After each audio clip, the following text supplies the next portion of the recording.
Welcome everyone. This is a non-edited formal conversation that Joel Kutschera and myself, my name is Dr. Rose Backman, that we're going to have, and we just want you to enjoy. We're just going to be talking about life. So Joel, isn't this interesting just to be able to flow and talk about life and talk about energy, and we're also going to talk about being who we really are. Yeah. And our belief systems. Yeah, absolutely. So sometimes life doesn't flow as effortless as it should for us. And I know that. I've experienced that. Everybody's experienced it. But I think what we don't know is that we do it to ourselves. Well, there's a lot of that going on. That's the tough one.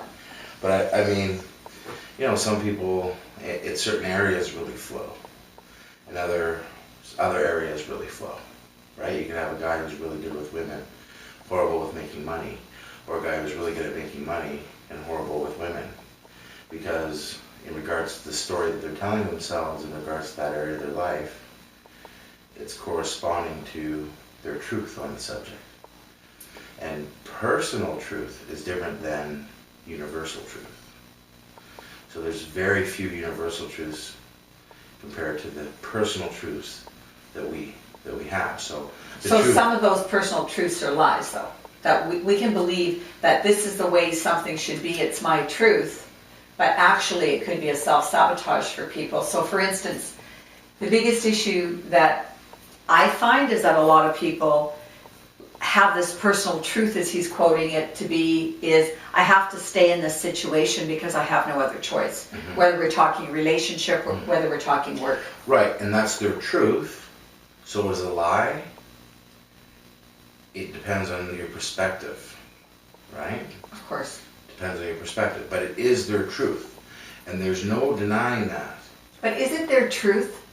Or is it the lie they're telling themselves because of what they were believing? It's the truth based on the story that they've created that they believe to be true.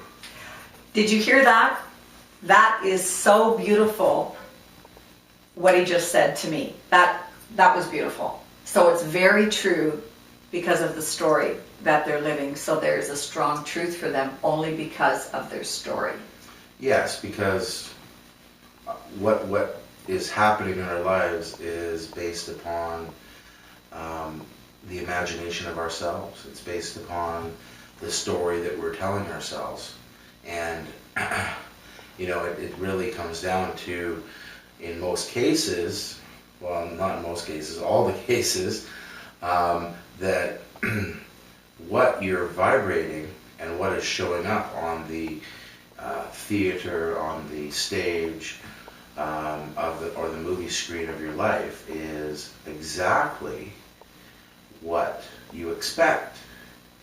But there's an important factor that's very different in that expectation, because in life you don't necessarily get what you want, you don't necessarily get what you need, but you always get what you expect, but not what you tell people that you expect. That's the rub. You can be like, I'm going to win $1 million, I'm going to win $1 million, I'm going to win $1 million, I'm going to win $1 million, I'm going to win $1 million. Guess what? You are creating the feeling of, I want $1 million, I want $1 million, I want $1 million, but I don't have $1 million, but I want $1 million, but I don't have $1 million, but I want $1 million, I have it, but don't have it, but I want it.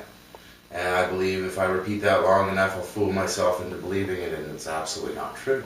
I totally agree. But, so that's why it's not what you expect from the surface level, but what you expect in your heart of hearts. That's what rolls out in your life. So in your heart of hearts, if you knew that you had won $1 million, guess what? You would have won $1 million. Or a way that I could explain, because there's different energies and vibrational frequencies that are important in regards to creating what we want, or when we're creating what we don't want. So, for example, if it was $1 million that we wanted, Rose, have you ever won anything? Won? Yeah. Of course. Well, give me an example of something you won. Well, I remember winning at auctions when I was going to an event and you bid for these certain items, and that's one thing that comes to mind, of course. Okay, but have you ever But I bought- paid for it. Right. So you're talking about winning in a situation I haven't paid? Of course, I have had tickets picked and I won different items, but they weren't $1 million items. Well, no, I get you, but for example, have you ever bought a lotto ticket and won? Yes. Okay, give me an example. Real life. Well, real life, I bought a lotto ticket and the most I ever won was $100. Okay, so let's talk about that $100 win. So you had the lotto ticket and you knew that you won the $100, but you hadn't gone down to pick up the $100 yet, right? Right.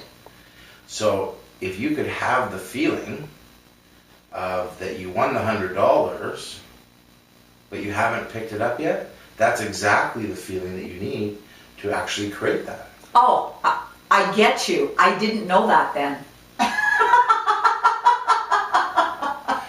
But I know, like, people will say that, but this is the truth and this is what's going on and la la la la la la la la. Well, I know it seems like that for a lot of us, but that's not really the truth. The truth is, whatever story that you believe to be true is true, regardless if it's true or not. And that's the rub. And that's why, some people are living crazy, amazing lives and everything seems to work out, and no matter what they do, it rolls out quite nicely. They've got golden fingertips. Yeah, and then you got other people that no matter what they do, they have the right, intention behind it or whatever, but nothing seems to work out. And I know what it's like to be that guy. I went to 12 schools in 12 years, and I was told I'd never learn how to read or write or graduate high school. Why would someone say that to a student? I don't get that. I don't get that either, but I think when this society doesn't understand something, it judges it, and it tries to belittle it for some reason, because conformity is so important for some reason, right? I mean, if we looked at our school system, if we put it into perspective, it kind of be like, imagine you have, 10 or 12 different animals lined up. A monkey, an elephant, a horse, a tiger, a fish, a dolphin, say, all these different animals all lined up, and you said, hey, for your test, because we need a standardized test to see how good you are, you all must climb that tree. Right? That's impossible. But that's the school system. That's true. Right? So, and they like to put you on drugs. Because if they can't control you, they want to put you on a drug. Well, and that's bringing up a whole other issue. And the reason they want to put you on drugs is, number one, it makes money. Mm-hmm. It also supports the school system. It supports the school system. And also it numbs you. Right? So you don't have any highs or lows or anything. And the thing about these drugs, and anyone who's taken these drugs, I guarantee you this is the reality of the situation, that there is no test that they showed you, oh, I got bipolar. Here, they plugged my brain into this, they showed me I got bipolar, I've got this, or I've got that, or, ADD, ADHD. There's no testing. You know what the testing is? The doctor sits with you for 5-10 minutes, talks to you, and says, hey, you got this, okay? And did you believe them? Do we believe them? Of course we do. We're kids. Well, I mean, I was told I had dyspraxia and a whole bunch of, ADD and all this stuff. But the reality is, I mean, if I was, if you're being taught something that you don't care about either, I'd be pretty bored too. Especially nowadays, when I got these video games so high impact, high, pace stuff, and then you're going into like stuff that not only you don't care about it, but it has no relevance, and it's actually literally brainwashing. And I know that sounds kind of crazy, but it is. When you are telling somebody, I mean, look at the education system from this perspective, okay? What is it truly? How do you get an A in the education system? You get an A in the education system because they tell you what to believe to be true If you regurgitate perfectly exactly what they ask you to, guess what that is? That's an A+. If you're creative, or if you have your own opinion, that's a C or a D or whatever. And that's what I ran up against, huge, in the school system. If I regurgitated exactly what they wanted, perfect. I got rewarded. Good boy. You know what? You're reminding me of one of my teachers from many years ago. He was a spiritual teacher, and he was teaching how to break belief systems. Yeah. He was a teacher. Yeah. And back then, he of course was in a different mindset. Right. And he said, I taught history. He said, the only person that I failed was the person that I should have passed. Because the exam was discussing the War of 1812 and your perception of the War of 1812. Your perception, Your not perception. their perception. And so this student gave him a blank piece of paper with his name on it. Pardon me, it wasn't blank. He put a one-liner on the piece of paper. The student said, I don't know what happened in the War of 1812 because I was not there. So it's all about perception. How do we know what the truth is? Because there's many forms of truth. Yeah, and history is his story written by the winners. I mean, I honestly have been a history buff. I'll go and toe-to-toe on anyone on the history of basically anything because I loved it so much. I've studied it as much as I know of. So I understand what you're saying, where it's more than just a school system.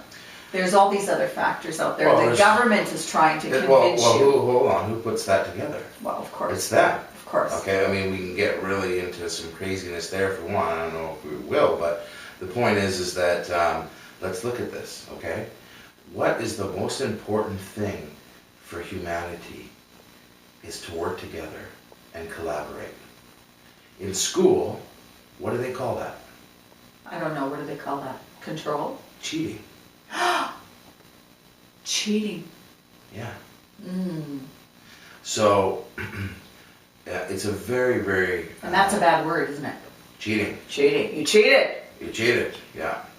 But, I mean, that's the reality of this system that you go through, right? And of course, you know, I really love, you know, a quote that John Lennon said, which was, I'm paraphrasing, you know, our teacher, you know, my mom told me that, you know, the most important thing in life was to be happy. And in school, my teacher asked me what I wanted to be. And I said, I wanted to be happy. And she said I didn't understand the assignment.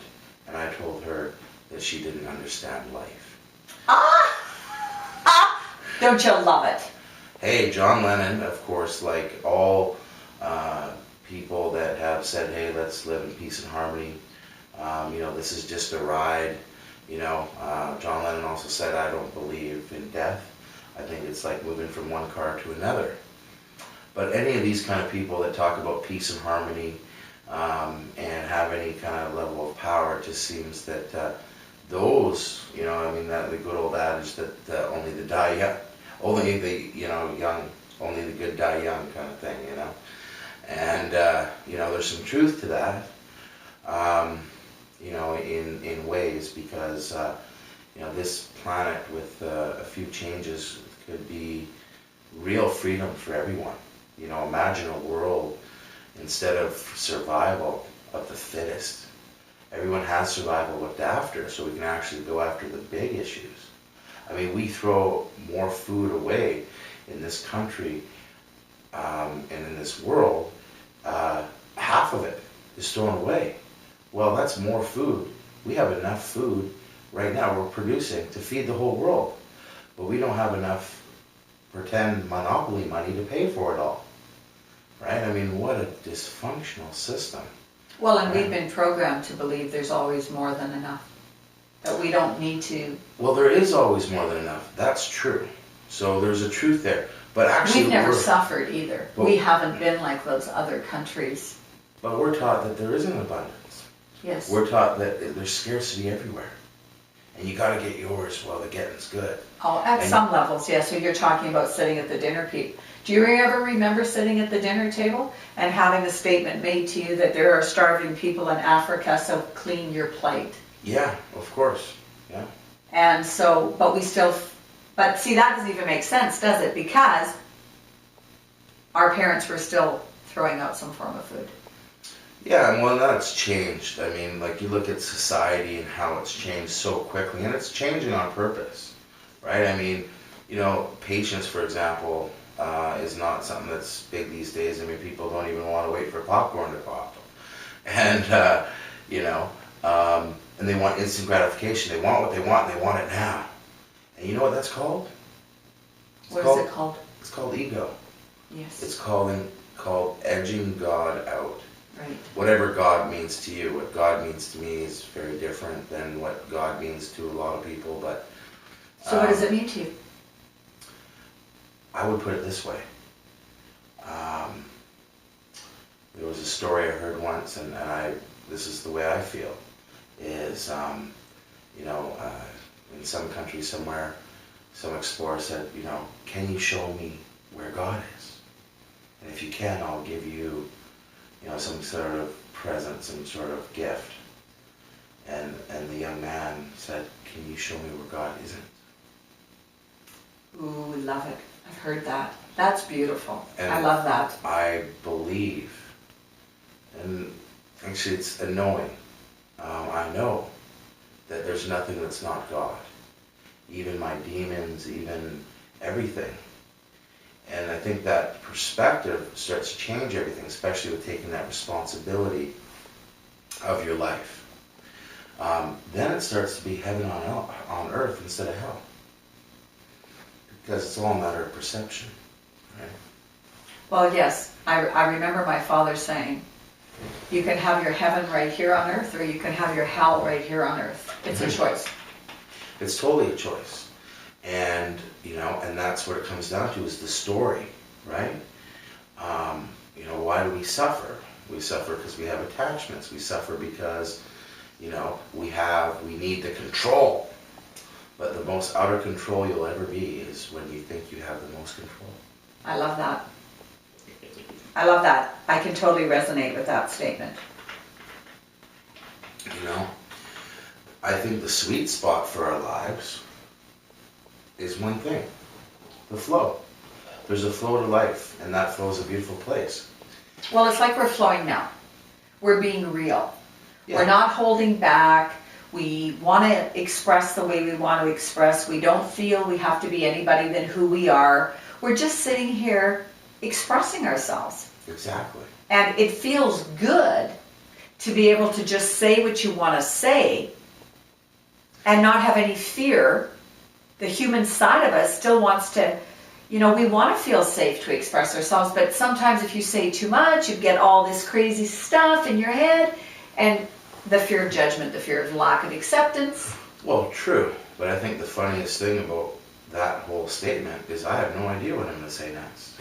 Well, I don't know right now what I'm going to say next either, because I feel that with you. Right. And this is what we all have to learn, to just go with the flow and express ourselves with whomever. And then if that person doesn't get you at a vibrancy level, you don't resonate, Yeah. you just move on to someone else. Well, I hear that. And I think the biggest challenge we have in our society, in our world, period, is people are so busy trying to convince everyone else on what to believe and what to think. They're not even, number one, listening to what anyone else is saying. So in fact, in most cases, they actually agree, but they don't ever get to the point of understanding that they agree because they're not open enough to listening, number one. But I think most important is this, is that everyone wants you to believe what they want you to believe. The school system, the government, the politicians, your siblings, your friends, your parents, your boss, your co-workers, you know, your sports teams, your other affiliations, whatever it may be. But the most powerful place is what you think. And when you start to not think about what all these things on the outside care about, and all these people on the outside care about, but what you care about on the inside, and you start to have crucial conversations with yourself that are not ego-based, and you can tell the difference. When you start looking inside yourself, guess where all the answers are? Of course they're inside of us. They're all inside of us. All of the answers are inside of us. And this whole society that we've built is all about the outside, right? And if you go against that, you'll be punished at some level. right. And you know what? I've lived that world, right? I mean, where I am now, I've never been before, right? And that's the thing to remember. You know, it's a journey. It's not a destination, you know? And I thought it was. You know, I've had those experiences where, you know, I had my freedom and, I was in the best shape of my life and all these things. And I thought it would make me happy. But it made me horribly unhappy because it was the dangling carrot that's put in front of you that this is, hey, you know, and it starts young, right? You know, I'll be happy when I, get to middle school. And then I'll be happy when, I get my driver's license. I'll be happy when I graduate school. You know, I'll be happy, when I finish university. I'll be happy when I get a really good job. I'll be happy when I get married, I hear you, I totally understand. Right? And then it's like, I'll be happy when I get a divorce. I'll be happy when I retire. Instead of being happy now, because now is all you got. It's a choice right this moment. Right, and that's all we ever have. I mean, the reality of the situation is no matter where you are, doesn't matter where you are, you're always here. And no matter what time it is, it's always now. Those are always the two consistent things, besides one other thing. It doesn't matter if you want to change your life, if you think you're going to move geographically to somewhere else or do something else, the biggest challenge is, guess what? You always follow you there. Yeah, so when you say you hate a city, you don't really hate the city, you hate the memories of that city that's inside of you.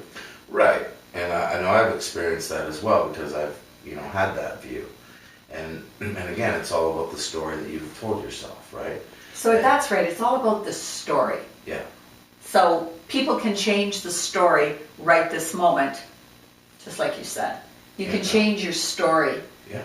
That isn't working for you. Yeah. And not to put blame on anybody, but to look at your own self, and that's the tough part sometimes. I mean, look at people that really quit smoking and stuff like that. The ones that really do it. I mean, let's get out of this whole thing, oh, I'll use the gum, or I'll use the mints, or I'll use the patch. That's not giving up. You're just changing one addiction for another. And I mean, quite frankly, to me, all addictions, and I've been addicted to most things, are the same.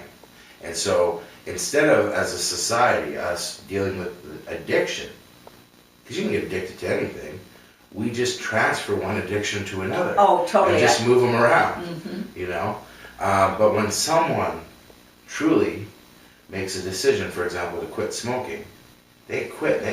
You always hear, I went cold turkey, and I never touched another smoke again. I did that. Right. I just made a decision and I stopped. And you know why? I remember to this day why.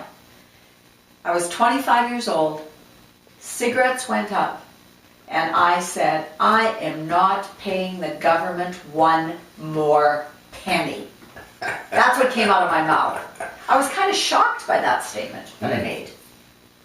See, and when I said I would quit smoking when they became $5, but then I said I'd quit smoking when they became $10. So, I mean... We have different beliefs around that, don't we? For what we have to do. Of course. And I mean, that's the beautiful thing about the human drama, is that as much as we're all the same, we also have so much contrast and so many different varieties, so many different things that make us unique. There's never going to be another Rose Backman. There's never going to be another Joel Kutschera. It's never going to happen. And instead of celebrating the fact that we are unique and at the same time we're so similar, but we're all different, we try to conform into little boxes. right? I mean, that's what this whole system's about. I like to be a little bit of a rebel. I've always felt that I have to go against the grain somehow, and it feels good because now I've learned that it's okay to have your own opinion, and everybody doesn't have to like you. Well, you know, exactly. I mean, we know one thing about an opinion. An opinion is like an asshole. Everyone's got one. But it doesn't make it a good opinion. And sometimes the worst advice you can get is free. But it all depends. Because again, it comes back to what we were talking about earlier, that it's about listening to the inner conversation, listening to yourself. To me, if it feels good, do it. If it doesn't feel good, don't. If it's an absolute yes, that's what you need to hear, do it. If it's blissful, if it feels great and you're excited, do that.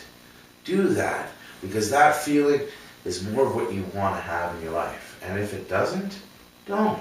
And don't use your partner as an excuse not to do what you need to do for yourself, because it's an absolute yes for you. Oh. You go home, you're all excited to share, and all of a sudden you lose all your power because your partner didn't agree with you. Could you, and I've seen people say this, I've had them say it to me, like, you know, in regards to, you know, I would love to buy that, but I have to, you know, I have to ask my husband.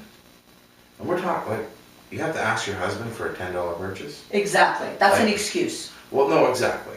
But the point is that to take our power back out of the situations, and to be in a place of that flow and listening to that inner conversation again, because see, you can intellectualize anything, and I know you have, I know I have, and okay, I'm intellectualizing this and this and this and this, and it makes all sense intellectually.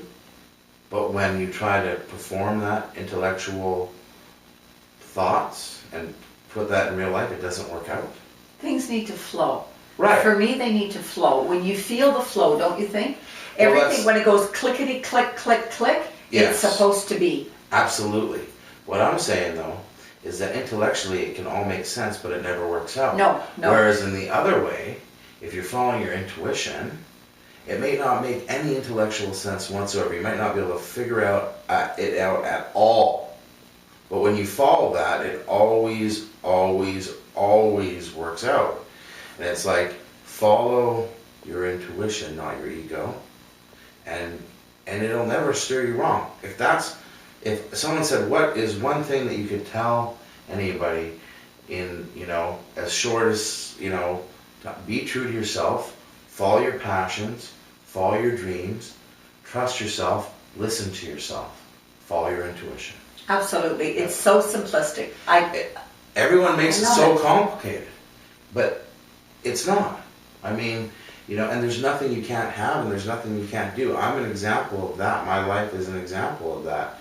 You know, one of the greatest gifts I've ever had the opportunity to do is talk to young kids, and specifically kids that were in trouble with the law, because I've been in trouble with the law and gone down that road. And I would tell them my story, and I'd say, what are the chances from going here to here? And they would say, next to impossible, not going to happen. And I said, what are the chances of going from here to here? And they'd say, well, next to impossible, not going to happen. And then the whole story of 20 different scenarios, that was the reality of all these people, that it wouldn't happen. But in the moment, that was not my reality. And so because that was not my reality, and my reality was that that was going to happen, it did happen. And that was the point. And when I was telling them this, I'm like, obviously this information I'm sharing with you, the powers that be don't want you to have this information. But the testimonial to the fact that I create my own reality is the fact that I am now telling you this in your class right now. And you just showed everybody how much power you have to create your own reality and to create what you want, because I really believe that the mind, the vibrancy that we have, the energy that we have, whatever our beliefs are that we put out there, that's exactly what we're going to attract in every area of our lives. And that's a tough one to swallow. We don't like to take responsibility for our actions. We don't even like to take responsibility for our thoughts. But that's changing. It is That's changing. Of I mean, course it's changing. I look at, 15 years ago, and, you told somebody that they create their own reality. I'm like, you're fucking nuts. You're nuts. You're a nutter. What are you talking about, right? Well, now when you say to people that they create their own reality, it's become new agey. It's actually old agey, but it's become new agey, and it's actually, in my opinion, there's a lot of false information out there. Like a lot of information that's incomplete, doesn't really give you the ability to truly understand, because it's very simple. They make it all so complicated. And I believe in this video here, the pieces to put that together will be there, because I think it's our birthright. But yeah, it's you're always, people say to me, well, how do I create my own reality? Well, you always have been. It's just, are you creating consciously or unconsciously? Are you creating what you want or what you don't want? And for me, it's been well over 15 years since I've been conscious. And what's happened in that time? Rose, I've gotten everything I ever wanted. But I also got everything I didn't want, because I focused on that. And that is, a hard truth to swallow, but it is the truth. And so now, where before it was like, you're crazy, now everyone says, well, everyone knows that. We all know we create our own reality.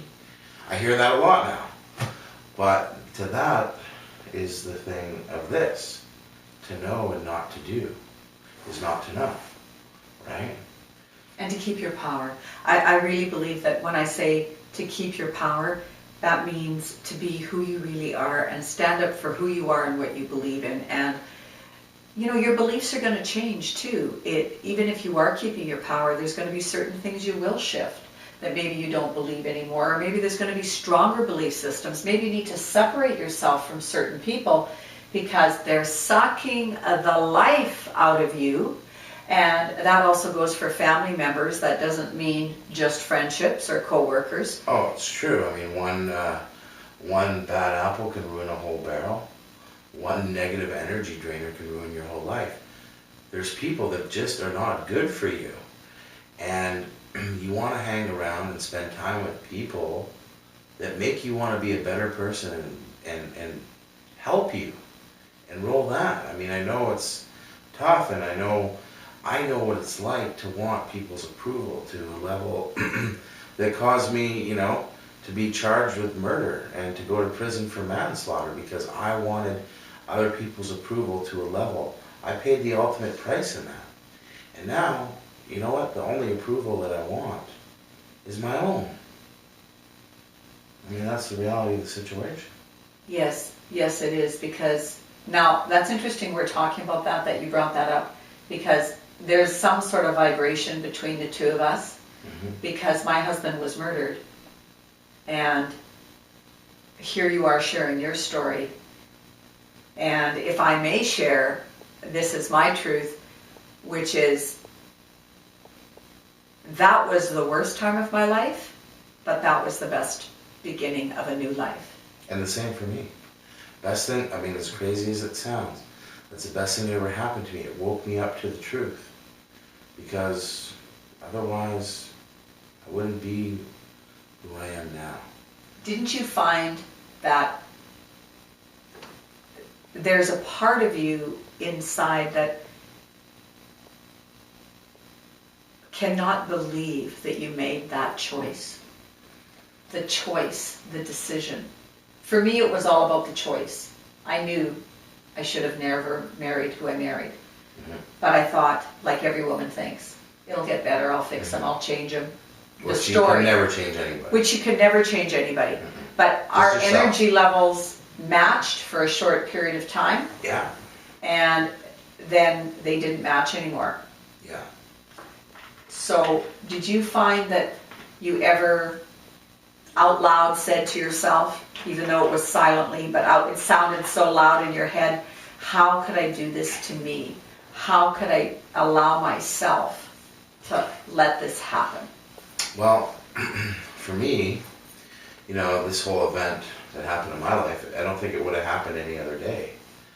But see, for me, the defining moment was I was sitting in a prison cell, and I was looking at life 25.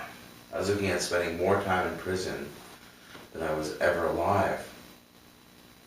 And I found some razor blades in my cell. And I literally stuck it in right here. I don't know if you guys can see that, but anyway, I stuck it in right here.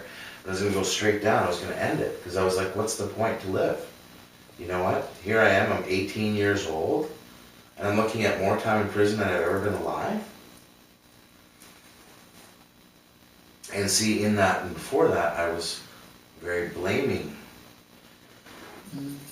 these people involved. I'm like, you know, shit, this was supposed to be, you know, I'd never broken the law, you know, but this was supposed to be an easy peasy break and enter. But the interesting thing was, just before this happened, and I would say it's very important to the questions that you ask, because here is a question that I literally asked at 18, just before this happened, and I got the answer. And the question was, no one on this planet seems to give a fuck. Why should I? Ah. And it really has come clear to the point of my actions in my later life and what I do and what I'm rolling in my life, right? But in that moment that I stuck that in and I was going to go straight down with it, I hit the wall. I saw that everything that I thought to be true wasn't true. And that's why you may hear me say that I'll never know as much as I did when I was 18. No matter what happens for the rest of my life, I will never know more than that. Because I had everyone else's ideas and opinions and ways of being all mapped out, that this was the way of life and this is what it was. But it wasn't. But you went against that, and you decided to carry your own self with your own beliefs. You inwardly knew better. Well, what happened in that moment, when I hit that wall, the voice said, this is not the end. This is the beginning. This is the beginning of your awakening. From this moment, it will become clear. So was that voice your soul? That's a good question. I don't know. And that's also a very powerful place to be. Because I think once you have it all figured out, you got nothing figured out. Isn't that the truth? Yeah. Yeah. So all I can tell you is that the thought was, focus on what you want to see, because your thought matters. And that's what I started to do. And then the rest of my life since then has been to see that my life is a reflection of the story that I believe. Based on the evidence or not based on the evidence, it doesn't matter. So if I look at the evidence and I say, okay, well, this is the situation and this is how it is, then that's how it is.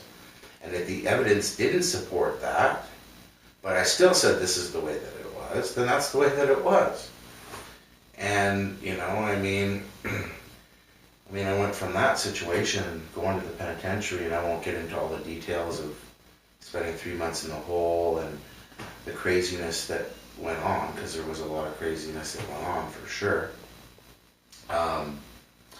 to, you know, creating my financial freedom. Put it this way, on February 17th, 2003, I finished my sentence for manslaughter. So how long were you actually in jail for? Because you said you were sentenced for 25 years. No, you could have. No. I wasn't sentenced. I was charged. You were charged. I mean, if we want to get into that. But you actually spent how long? Well, what happened was, see, I was charged with, I mean, if we want to get into that story, we will for a second, to see how crazy it really is, because it's about the craziest story that I've lived. And so I was charged with murder in the first degree with 2 other people. And I spent over 2.5 years with that over my head before that changed. And so I got out on bail eventually. And when I got out on bail, this is the conditions of my bail. I had to be home by 7 p.m. and all these different things. And I mean, you know, honestly, you know, this is not a laughing matter. Someone changed form in this situation. There's nothing like the experience of seeing the life leave somebody. But my point is I'm not telling the story from that perspective. It's a different aspect that I'm speaking. So the judge said you have to find two people that are not related to each other to put up $400,000 apiece. Now, what are the chances of finding two people that are not related to put up $400,000 each? I would assume very, very, very slim. Very slim. Just that thought shuts me down. Right, but that happened. Now, I get to my preliminary hearing, and I'm still charged with murder in first degree, but there's no money left. And I have to have a legal aid lawyer. Doesn't look good, does it? So I am going up on trial for first degree murder. I'm in the trial. Week 2 of a first degree murder trial. With no lawyer? With a lawyer, but a legal aid lawyer. A legal aid lawyer. Mm-hmm. So you kept the legal aid lawyer throughout the whole... No, in the beginning I didn't have a legal aid lawyer, then I got a legal aid lawyer. But we'll tell this story because it's fantastic in the sense of creating your own reality. So here's the reality of the situation. Before, when I was out on bail, I looked deep inside myself and I said, I gotta take full responsibility for my actions in every way.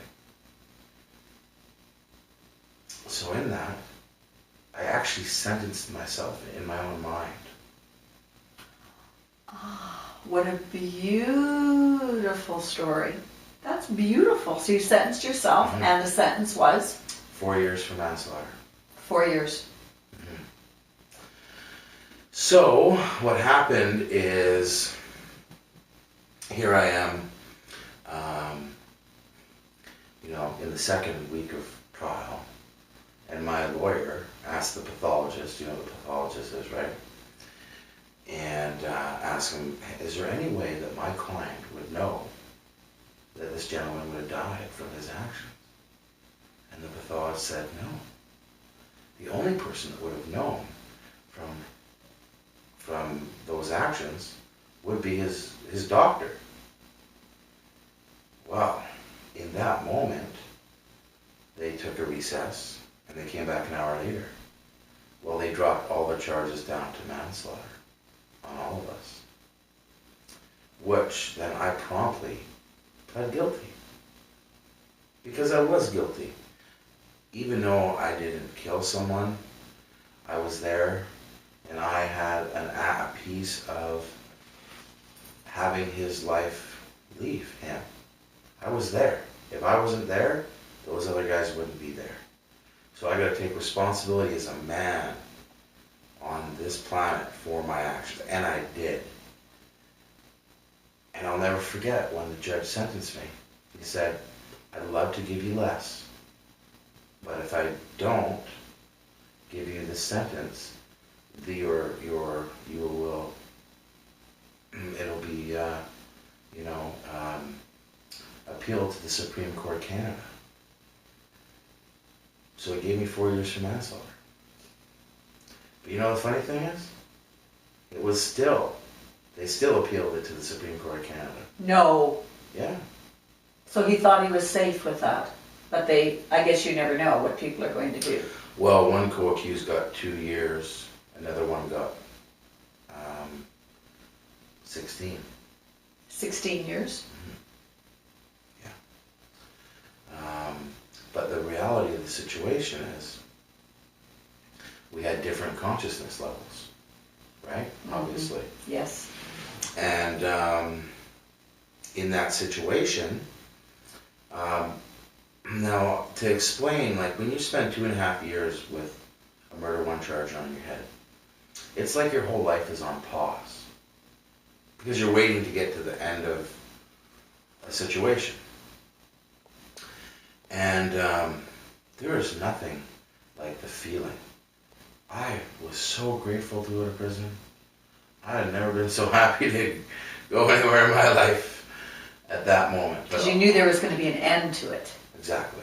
I knew there was going to be an end to it. And then when I got inside, I got this big piece of paper. It said, Well, what it said was, hey, you know what? You got 4 years. Your first day parole hearing is in 9 months.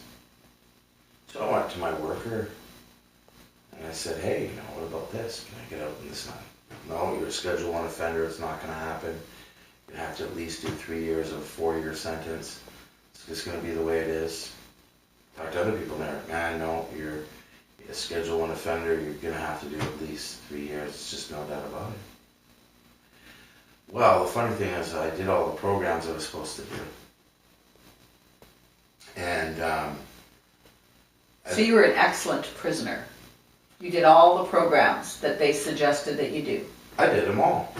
But you know what was interesting? I did them all within like 5 months. Okay? So then this guy leaves the prison, and he's, you know, honestly in prison you can get anything that you want. You know, mostly the guards will bring it in. I mean, the truth of what's going on in this world is very different than what we're led to believe. But anyway, it kind of leaves me with a little bit of marijuana to, you know, deal with. And these other guys that were supposed to be my friends, you know, rolled into my cell with shanks. You know what a shank is? It's a homemade knife. Oh. So literally, you know, I had these 3 guys in my cell with these things at my throat, taking everything, my clothing, everything that I had. You know, they took it. Now, what happens in prison if I let that happen? Well, now they know they can do that to you.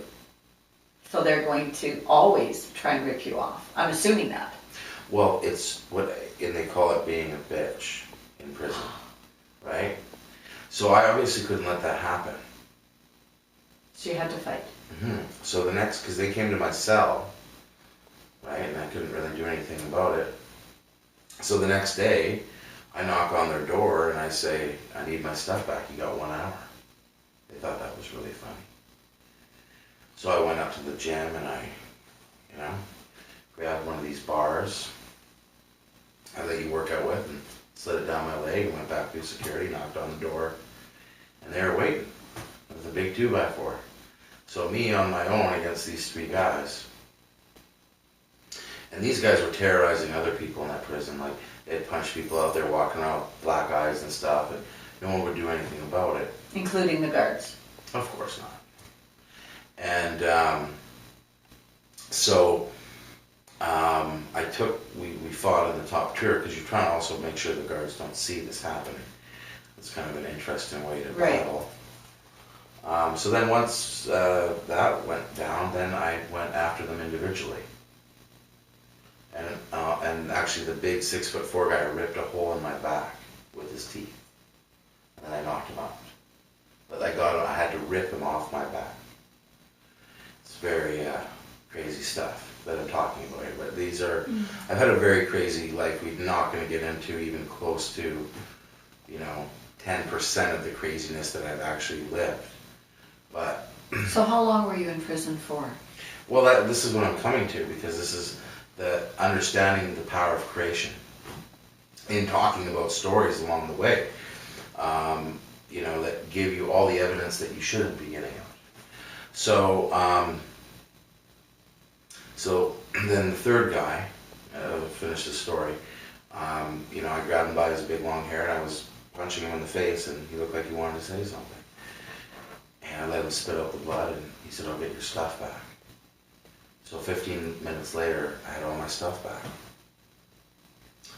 And for a day and a half, I know what it's like to have the respect of every prisoner in that prison. And you know what? It means absolutely nothing. It means absolutely nothing. But I know what it's like. Then, I had the warden and the assistant warden grab me and say, hey, what happened to you? And I said, well, you know, I do the pressure washing around here. And I got tangled up and I fell down the stairs. Well, they didn't like that too much, and so they put me in the hole. And then they told me what had happened, and I said, no, that's not what happened. Get to my story. So they wouldn't let me out of the hole because they actually told me who told them what they had heard. And so they knew if they let me out that that information would come out, so they couldn't let me out. So legally, you're only supposed to spend 1 month in the hole. I spent over 3 months in the hole. The hole is like Solitary confinement. solitary confinement. 23.5-hour lockup. Wow. So did you go to a spiritual place during those 3 months? Were you at that level? Well, you know, I mean, a spiritual place, I think everything's a spiritual place. But, you know, I did make workout equipment out of elastic bands from the underwear, from the tidy whities. So I didn't do that. But quite frankly, what happened after that? And I mean, there's some other really crazy stories I won't get into, but an entity along the way had told me that the closest truth on this planet of what was really going on was the Native American way, or the First Nation way, or whatever. And I was lucky to be one of 2 white boys to go to an all-native prison. They put me from that high medium to a minimum security prison after I got out of the hole. Oh. And I got to do a whole bunch of sweats, and I had to roll that. And I'll never forget, you know, I smoked the odd doobie in there, and I was coming up for day parole for that 9-month thing. But I had a big challenge because the Crown had appealed my sentence to the Supreme Court, looking to get me 10, 12 years. And the lawyer had done this pro bono for me. He said, hey, I can't afford to do the appeal to the Supreme Court for free. And I said to him, I said, listen, but he says, I said, look, if I had money, it would be all yours. But I don't. And I don't have access to it. I've been in prison, and this is, you know. And somehow, some way, he looked after it. And so what had happened is I went up in front of the parole board